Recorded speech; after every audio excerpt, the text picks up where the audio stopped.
On March 8th, 1965, the United States entered the Vietnam War in an effort to contain the spread of communism on the Asian continent.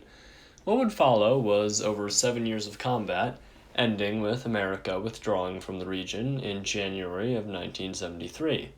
America's time in Nam was certainly a storied one, but today I want to talk about a band of Sasquatch that were encountered by both sides of the conflict, bringing a whole new meaning to guerrilla warfare. The rock apes were described as standing at roughly 6 feet, much taller than any other primates known to live in the area.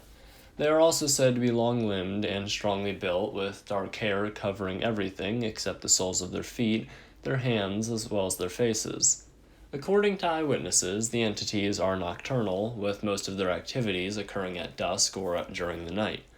The nickname rock ape, or batatuts, as they're called in Vietnamese, originated from the creature's habit of hurling rocks at humans they would come into contact with.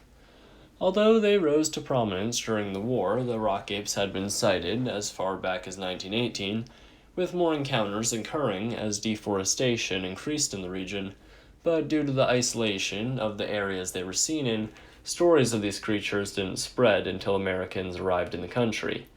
In contrast to the rather solitary North American Bigfoot, the Asian ape men were almost always sighted in groups and showed very little fear of humans, walking upright to villagers and GIs, and even going so far as engaging in multiple skirmishes with packs of rock apes fighting soldiers from both sides, with modern weaponry ultimately triumphing over thrown stones.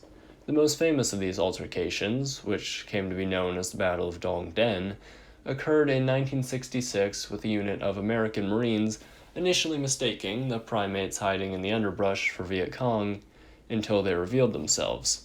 Upon radioing their captains about the strange creatures they had seen, they were instructed not to open fire but rather to throw rocks at the creatures.